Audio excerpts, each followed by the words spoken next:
Celebrating 30 years of phenomenal trend forecasting, 5 times a week, Monday through Friday. Here's Gerald Celente with today's trends in the news.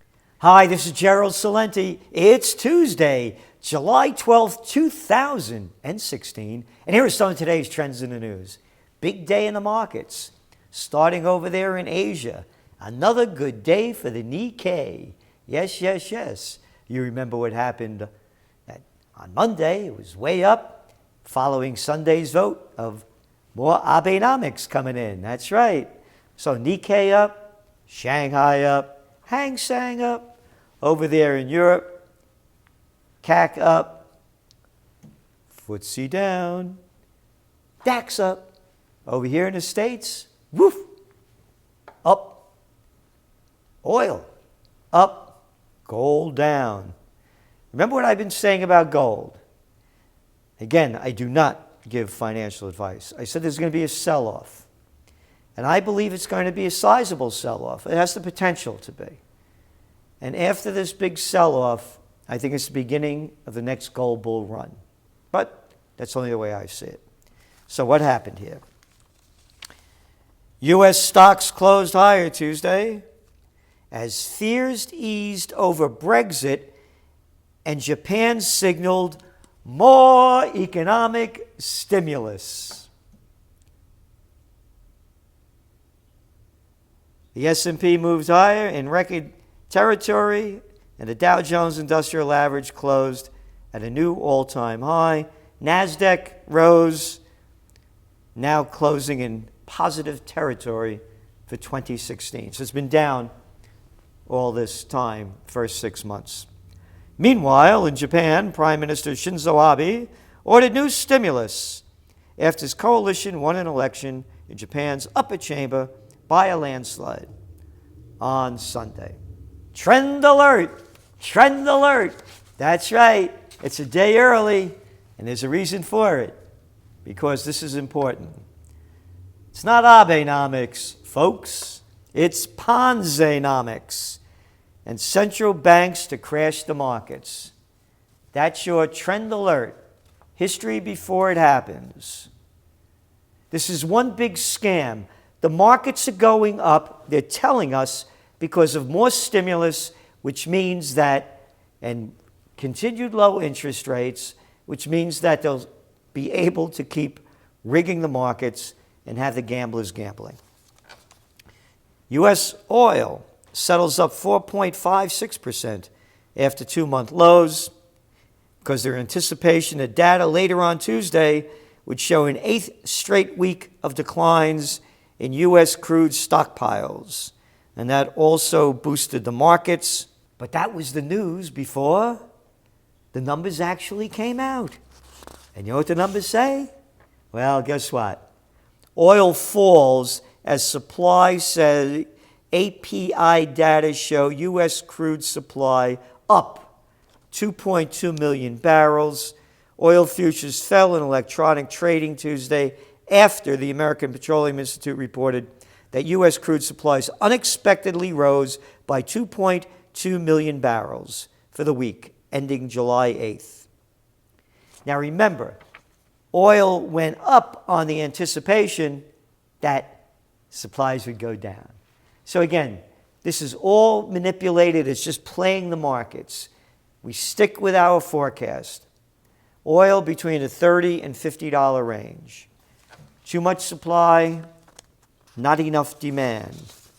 And gold slips more as stocks rally. Gold fell for the second straight day on Tuesday as global equities rallied on easing political uncertainty in Britain and hopes for more economic stimulus. Go back to your trend alert. This is not capitalism. There's no true price discovery anymore. The whole thing is rigged. Because when you look at the real world, things aren't so rosy out there. Boom wanes in aircraft orders. Boeing, Airbus face slowdown in deals as economies weaken. Global economies are weakening. Aircraft deals at the start of this year have been slow as weakening economies and geopolitical woes from Latin America to the Middle East have caused bookings to dry up.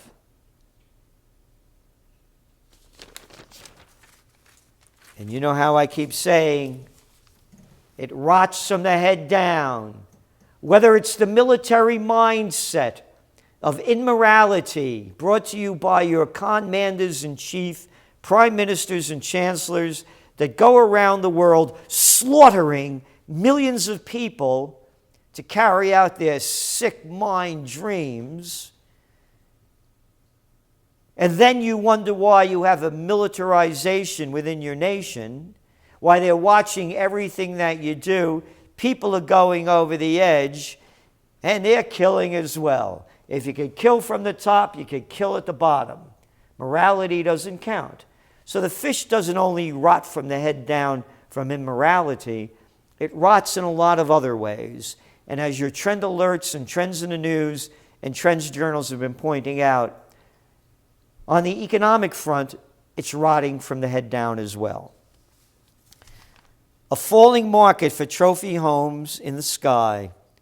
New York City, ultra-luxury real estate frenzy with its sky-piercing condominium towers and $100 million price tags has finally come to an end.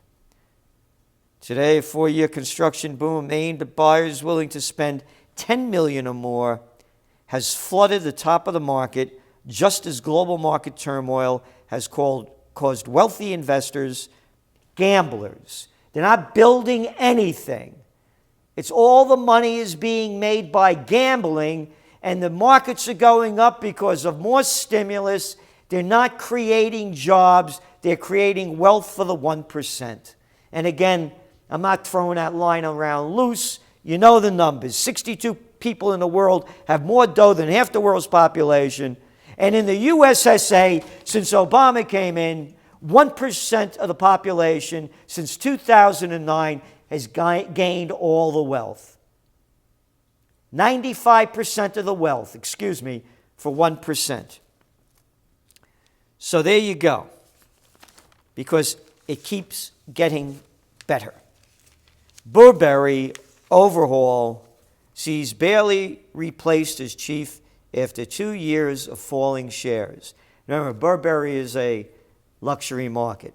Burberry has replaced Chief Executive Christopher Bailey as part of a sweeping overhaul of top management at the British luxury fashion house after 2 years of poor financial performance. And a lot of the sales, 40% of the sales of higher proportion than rivals is sold in China, and there's a slowdown there. Tourism to Hong Kong is also slowed down in China. That 40% number is a big one, though, because it's not only in luxury. When the Chinese are buying, they're buying more than Burberry. They're buying oil. They're buying coal. They're buying iron ore and copper, 40% plus. So you're seeing the whole decline.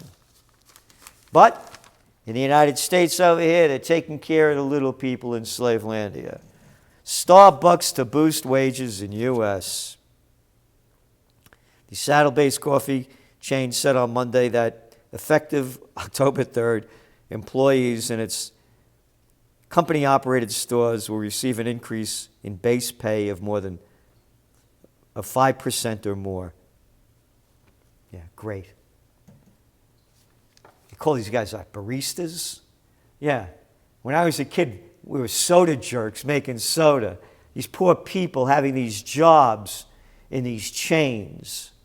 That's all they are. They're glorified soda jerks. They can't find other jobs, and they take them because they're getting some benefits. Because all the wealth is concentrated in the hands of a few. The facts are right here. The company operates 7,600 stores. 7,600 other individuals that could be entrepreneurs, because Starbucks also had the routine of opening up many stores near other successful coffee shops and putting them out of business. But they gave them a raise. Whoopee-doo. And also, the news is that new Prime Minister over there in the UK may to make Brexit a success as UK's first female PM in 26 years. You know, she may be able to do it. She wants to make it a success. And she has a quote here. When the Brexit vote was going on, she said, Britain is big enough and strong enough to be a success story in or out of the EU. I agree, because it's one of our top trends for 2016, self-sustainability. So, let's see what she comes up with. And the Brexit's going through. And then here in the States, of course, you know what the big news is? Bernie Sanders, yeah. Free education, free health care. You buy one Knish, you get another free. Well, that's right. B.S. Sanders sold out. Sanders endorses Clinton. She is best candidate to address crisis we face. And he goes on to talk. Together we have begun a political revolution to transform America, and that revolution continues. Together we continue to fight to create a government which represents all of us, not just the 1%.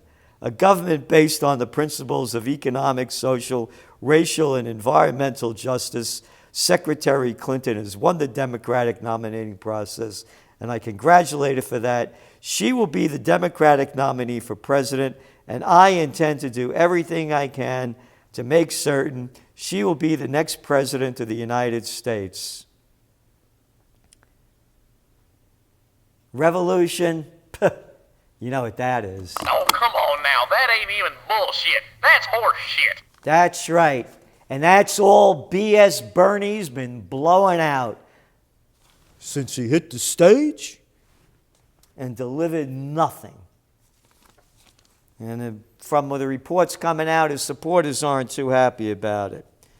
I've come here today not to talk about the past, but to focus on the future. Why can't you talk about the past?